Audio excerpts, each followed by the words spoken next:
Hi Libra, welcome po sa ating channel at ito ay inyong Daily Gabay Tarot reading for August 28, 2024. Please be reminded na paos po ako ngayon, pahinto-hinto at slow ako magsalita ngayon para maintindihan niyo po, para klaro.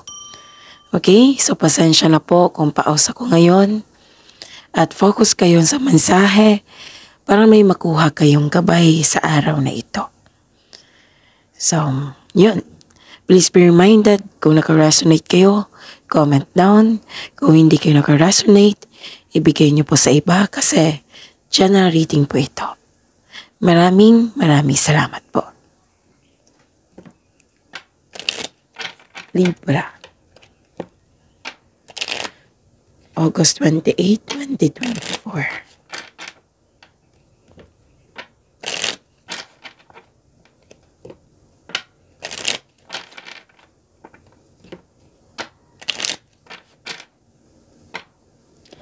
Para po ito sa inyong Libra, ngayong August 28, 2024.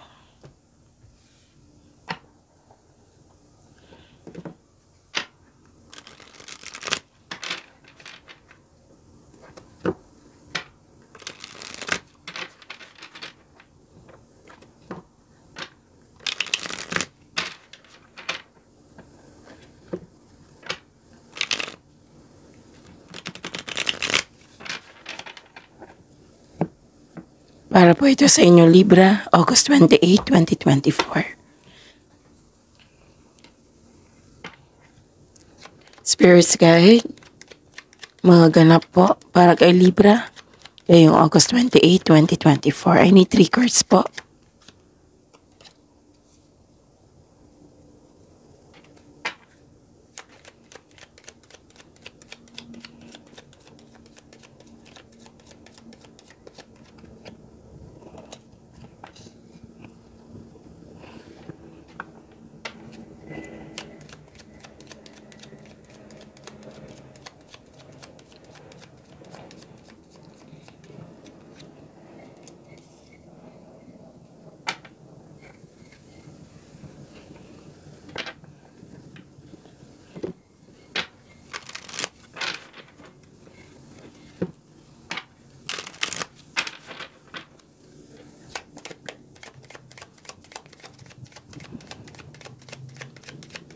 Spirits Guide, message po para kay Libra, ngayong August 28, 2024. I need 2 cards po.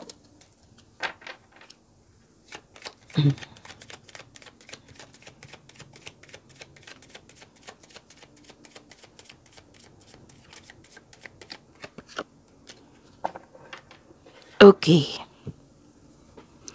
Libra, ngayong August 28, 2024. Daming offer. Maraming opportunity, oh. May dumating na opportunities na kailangan yung bigyan ng desisyon. Kailangan yung pumili. Nahirapan kang magawa ng desisyon dito. Siguro,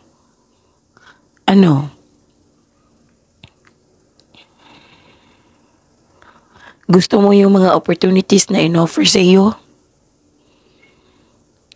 Oo, nahirapan kayo sa pagpili.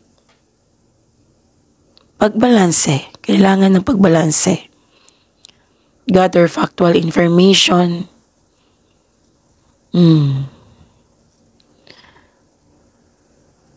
Okay. Pero don't worry, makapagpili kayo ngayon. Makapag-desisyon kayo ngayon. Kasi nakita ko dito na may signing of contract. Yes.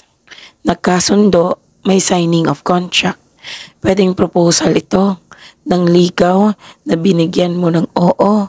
Pwedeng kasal na na may ganap na kasal ngayon.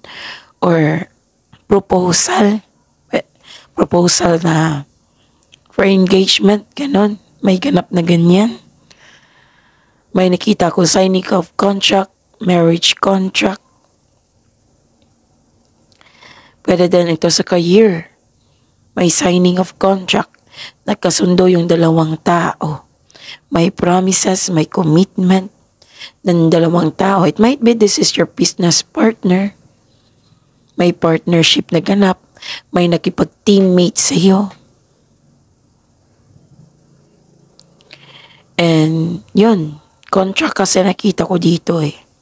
And promises. This is a long-term agreement. So yun.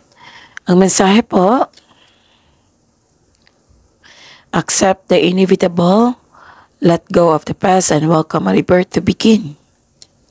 So let go of these old emotions. And this is the clarification of your card here na yung nahihirapan ka. It might be ang pumipigil sa iyo is yung nangyari sa nakaraan. So you have to let go of this old emotion and welcome a rebirth to begin. Kasi itong pagkakasundo na ito, and I consider that that is a new beginning. Kasi nag-deal, nagkaroon ng agreement. So bagong simula yan.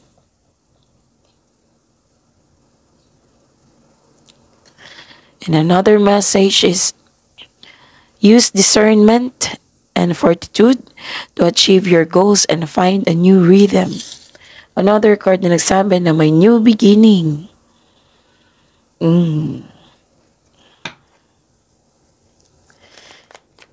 Spirit's Guide, energy po ni Libra ngayon. Ngayong August 28, 2024.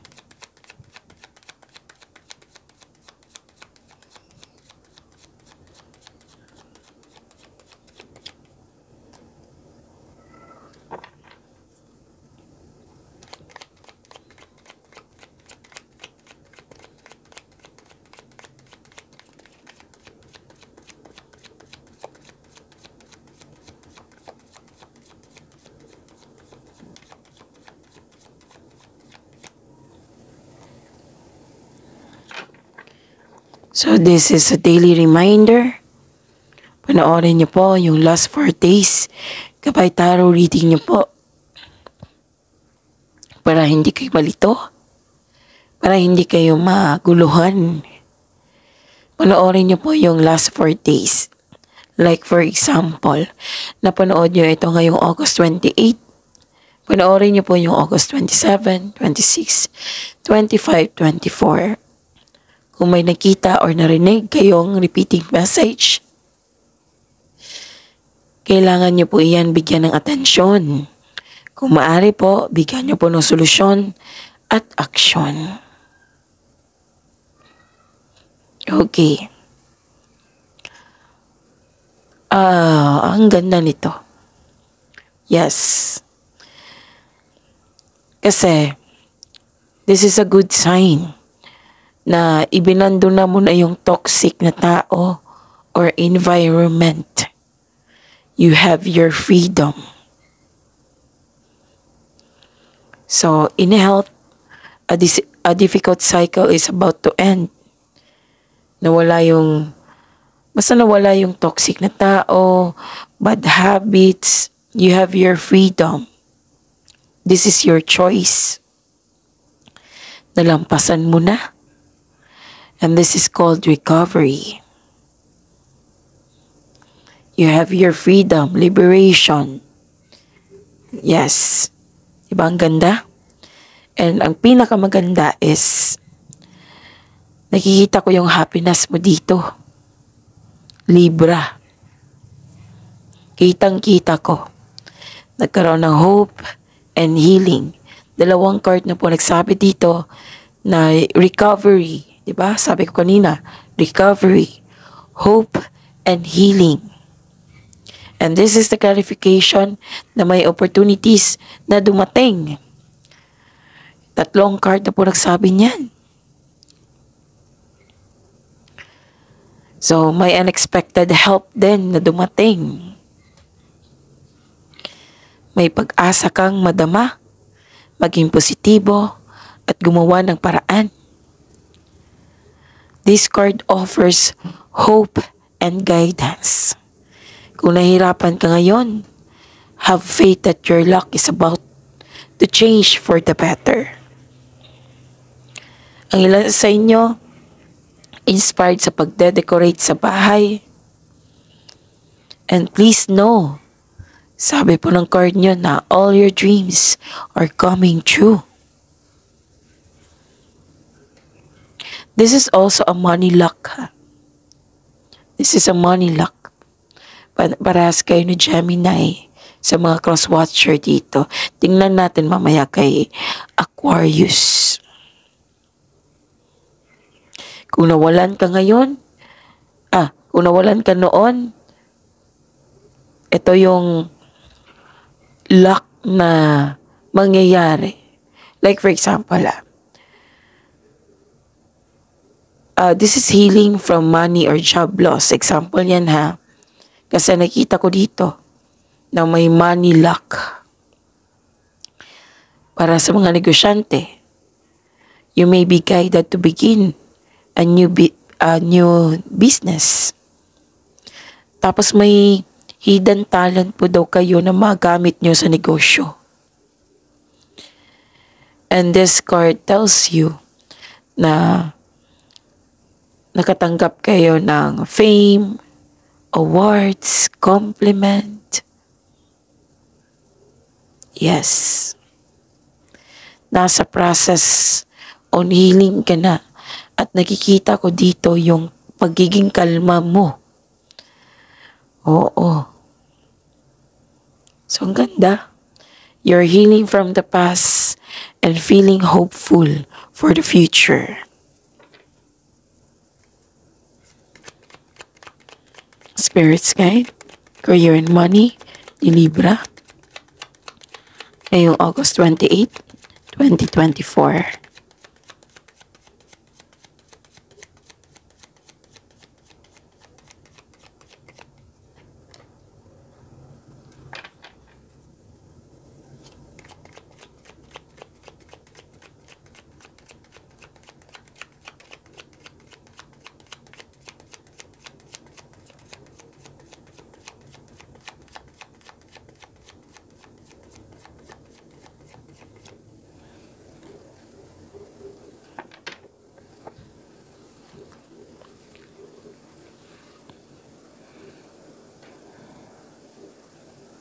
Okay.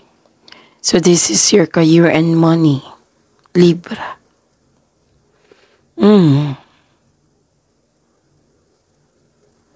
Inom muna ka ng tubig. Saglit lang po.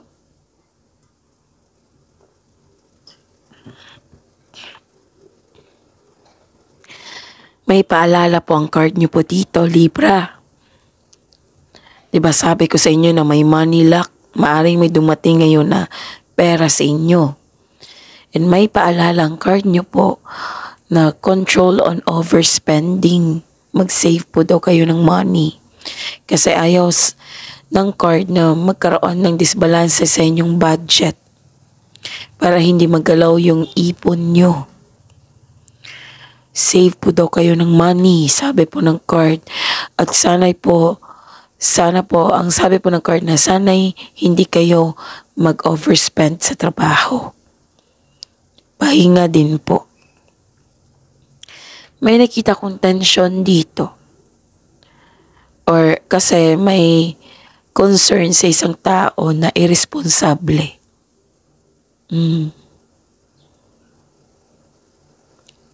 Okay. Nakita ko rin dito na dalawang card na po nagsabi dito na may kaaway po daw. Na may taong hindi totoo sa iyo, kaya mag-ingat po sa kanya. May sitwasyon na hindi kaya, laban pa rin. Kaya nga pinaalala ng card niyo po dito kanina na huwag magpasobra sa trabaho. Kasi nakita ko dito, napagod ka. Kung nagkaroon man ng delay, alam nyo naman, nahabaan ng pasensya niyan. Okay? Okay. Parehas kayo ni Gemini.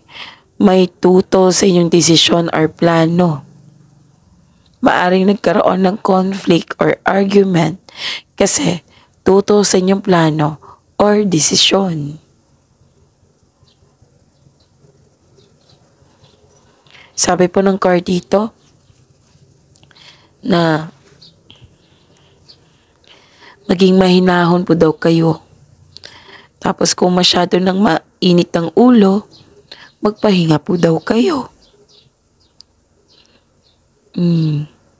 And improve your communication skills para mag-usap kayo soon pag okay na. Para magkaroon ng pagkakaayos. Okay?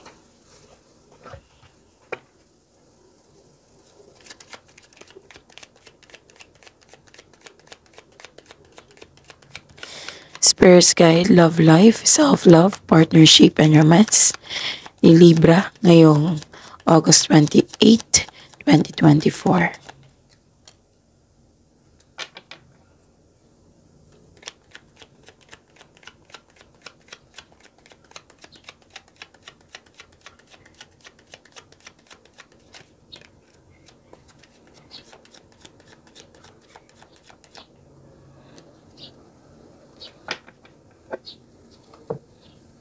This is your love life, self-love, partnership, and romance.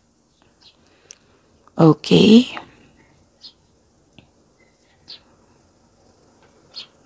Huwag maniwala sa chismis. Dalawang card na po nagsabi dito na may tao na hindi totoo sa iyo. Mag-ingat po daw kayo sa kanya. Put boundaries kung kinakailangan, hindi na kailangan na mag-away kayo. Kaya put boundaries. Pero nakawala ka dito eh. Kasi naka-recover ka na dito. Umiwas ka na sa taong toxic. Mag-ingat din po daw kayo sa isang tao na hindi totoo sa inyo kasi nag-o-observe siya sa inyo ngayon. Nag-spy. Lumabas din yung ugali niya dito. Matigas ang ulo. Hindi madaling kausap. May sitwasyon na masakit sa ulo. Tapos nire-remind talaga kayo dito na huwag maniwala agad sa chismis. Alamin niyo muna ang katotohanan.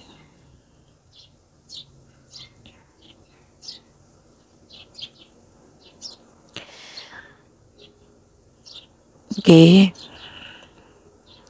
Habaan ng pasensya kung nagkaroon ng delay. Huwag hayaan ang sarili na ma-disappoint sa mga pangyayari. Cheer up.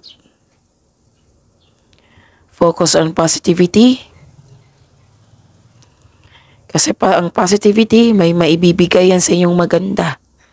Kung mag-focus kayo sa negativity, may ibibigay yan ng hindi maganda. So if I were you, focus kayo sa positivity. Maging mapagpasensya po daw kayo ngayon. And lalo na kung pagod kayo, pahinga. Kasi isa din yan sa reason na bakit na-trigger kayo. Unang-una, pagod kayo. Maging mapagpasensya at listen to your heart to get back on your track. Okay? So yun, I think yun na. So claim this recovery, hope and healing, and expected help. Maraming opportunities, signing of contract. Yan, claim mo mga yan. And this happiness. Okay? So, claim nyo yan. And yung adjustment mo is yung chismis. Huwag maniwala agad. At yung tao na hindi madaling kausap. Okay? I think that's all. Nasabi ko na lahat. Maraming salamat po.